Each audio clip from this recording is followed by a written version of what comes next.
shipping reforms would not only pin India at the top of the global marine map, but also boost local manufacturing, recycling, tourism, creating millions of job opportunities.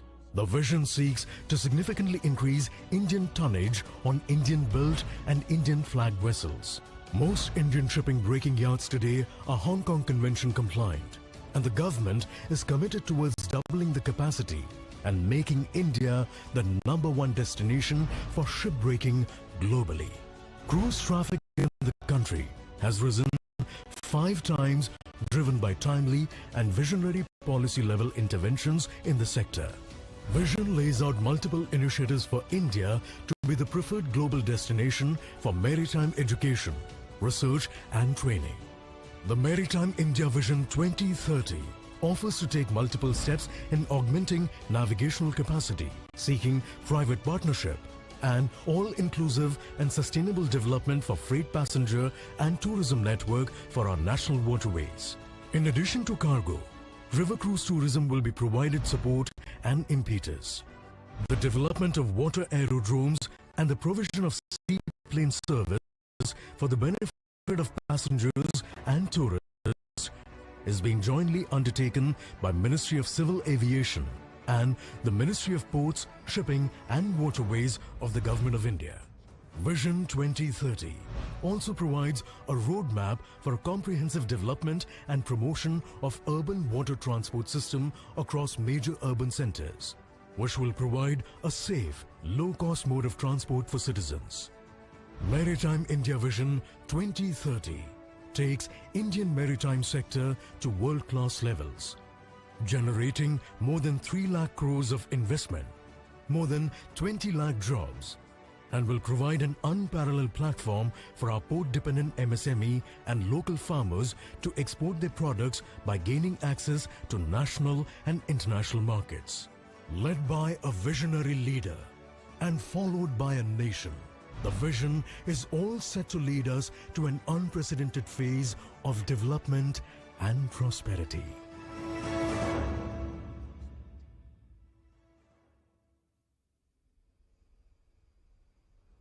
Thank you, Honorable Prime Minister, sir.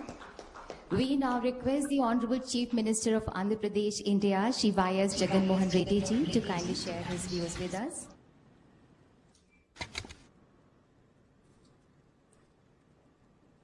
Esteemed Prime Minister of India, Shri Narendra Modi ji, Union Minister for Ports, Shipping and Waterways, Shri Manshukh Mandavia ji, Shri Dharmendra Pradhan ji, Union Minister for Petroleum and Steel, Chief Minister of Gujarat, Shri Vijay Rupani ji, Minister of Transport, Denmark, Mr. Benny Engelbrecht, Group Chairman and CEO DP World, Mr. Sultan Ahmed bin Sulayem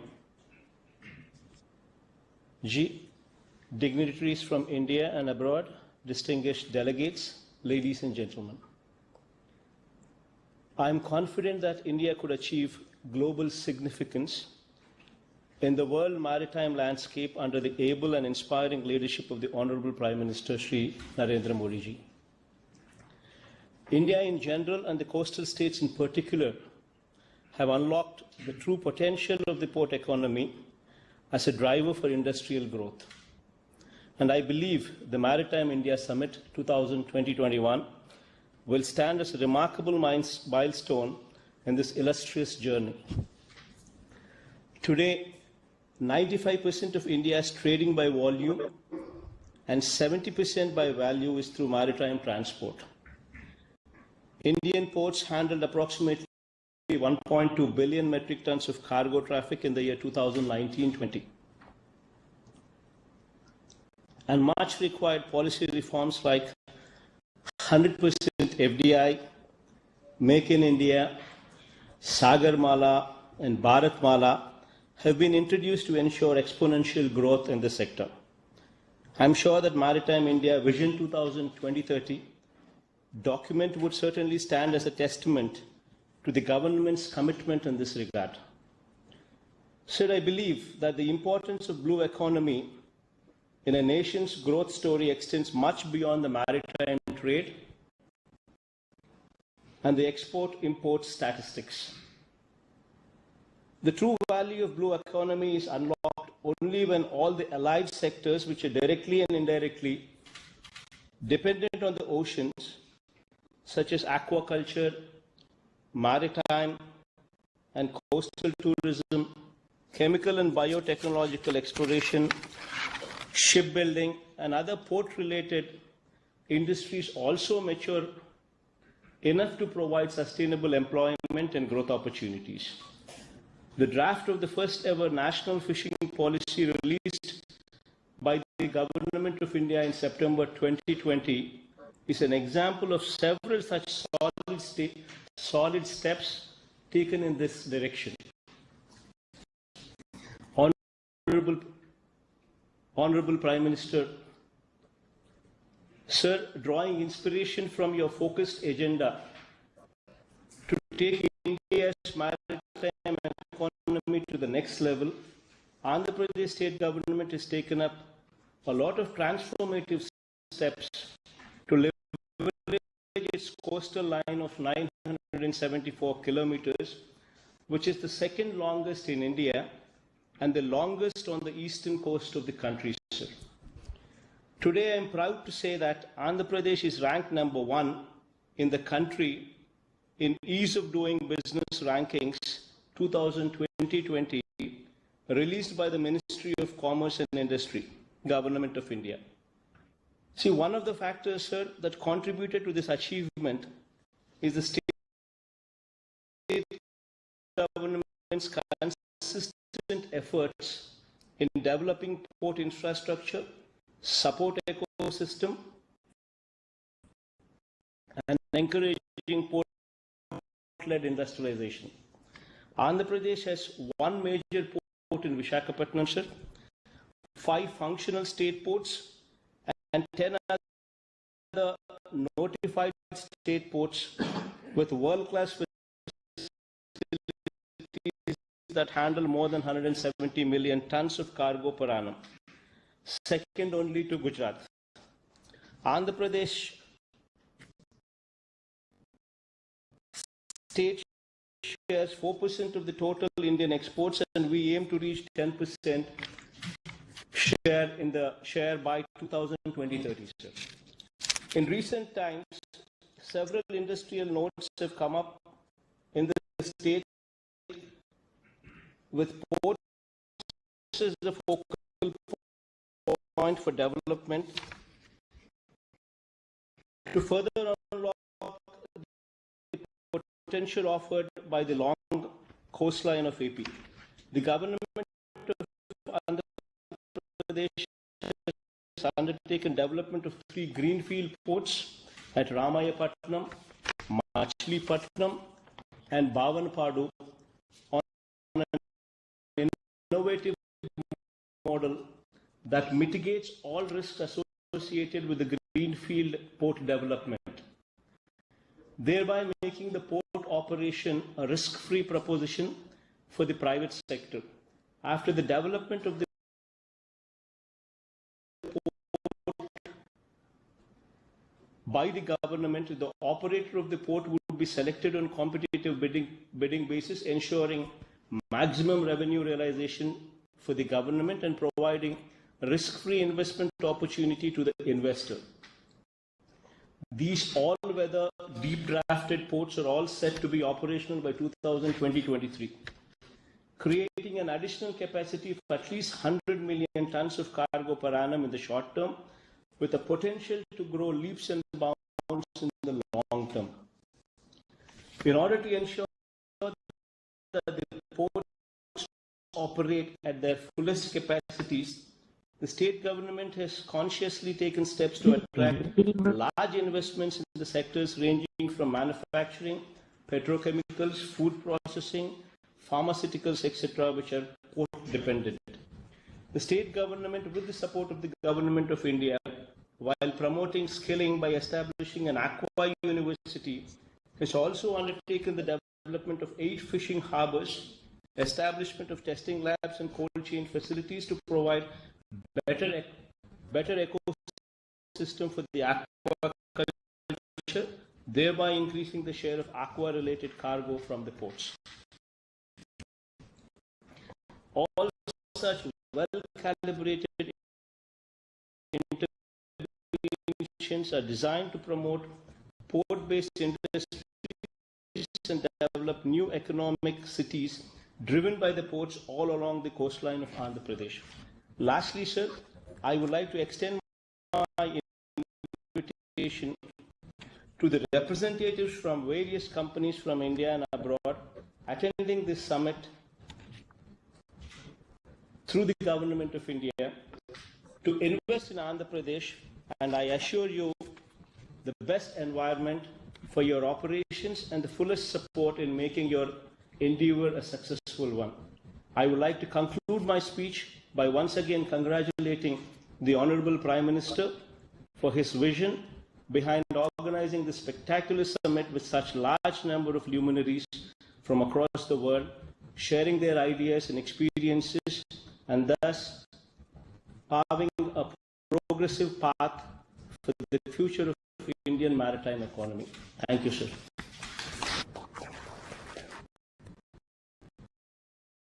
Thank you, Honorable Chief Minister, Andhra Pradesh. Sagar Manthan, the Mercantile Maritime Domain Awareness Center, MMDAC, is an information system for enhancing maritime safety, search and rescue capabilities, security and marine environment protection in Indian Ocean region. Working towards clean seas and coastline, MMDAC is also dedicated towards India's commitment to Swachh Bharat. May I request the Honorable Prime Minister, Shri Narendra Modi, to kindly launch Sagar Manthan Mercantile Maritime Domain Awareness Center, MMDAC.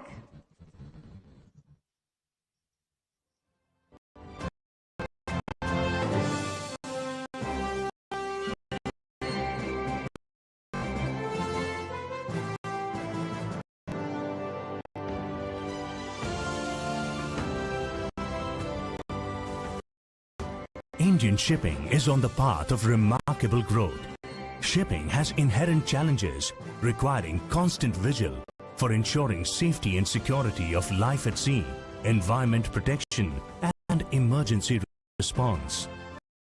An effective maritime domain awareness requires continuous flow of information of the vessel, wind speed, wave heights and bathymetric information. Vision of the Honorable Prime Minister Shri Narendra Modi for global safety, security and growth for all in the region, and using his 10-point agenda for disaster risk reduction led to the setting up of the Mercantile Maritime Domain Awareness Center, MMDAC, called Sagar Manthan.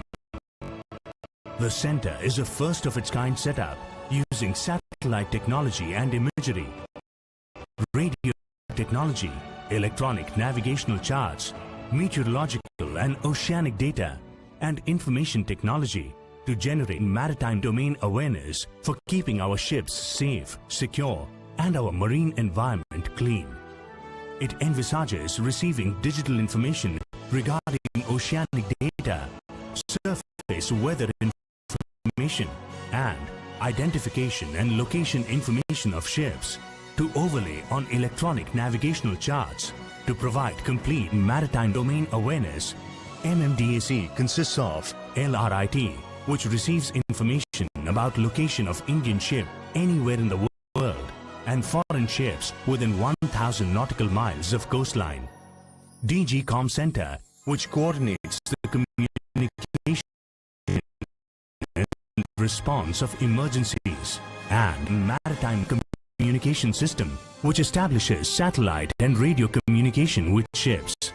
Sagar Manthan will provide assistance to fishermen in case of distress, act on seafarers' needs 24/7, help exempt trade by ensuring safe and timely movement of ships and cargo, and organize immediate help in case of emergencies to prevent pollution and loss of life. With Sri Lanka and Maldives already participating in the initiative, India is inviting maritime nations in the Indian Ocean to avail the facility to enhance maritime safety, security, and environmental protection in the region.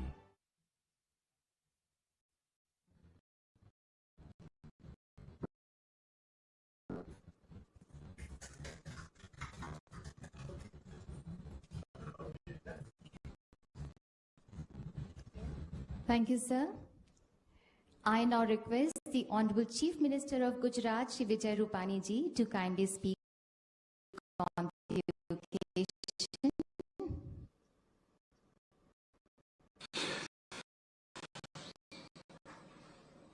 Honorable Prime Minister Shri Narendra Modi, Indian Minister of Ports, Shipping and Waterways Shri Mansukh Mandavia, Union Minister Shri Dharmendra Pradhan ji, Chief Minister of Andhra Pradesh Shri Jagmohan Reddy ji, Minister of Transport Denmark Mr. Benny Engelbrecht, Group Chairman and CEO DP World Sultan Ahmed bin Sulayem, and experts from maritime and shipping and ports. I, on behalf of Gujarat and its people, welcome you to the Maritime India 2021 Summit. The program has been organized with an objective to encourage investment and give the Indian maritime sector a collective form. It is the need of all to develop the maritime sector and connect it to the global economy for realizing the mission of Atmanirbhar Bharat. I am confident that the entire maritime sector of India will reap benefits of this program and further propel the vision of Atmanirbhar Bharat as envisaged by the Honorable Prime Minister. The Union government under Prime Minister Shri Narendra Modi has taken a number of initiatives to make the maritime sector globally competitive. The results of such initiatives are being realized through the second Maritime India Summit. This summit will not only benefit Gujarat, but also benefit various states of India situated on coastal line. The success of such programs will not only promote development of maritime sector, but also create a wave of prosperity for people living on the coastal line. India was named the Golden Bird in ancient history, and our maritime sector contributed a lot to India's glory.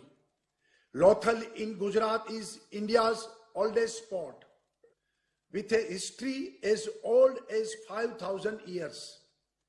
It is a fine example of the development of growth of maritime sector. Lothal, Ghoga, Bharuch and Surat of Gujarat were leaders in sea and maritime trade years ago.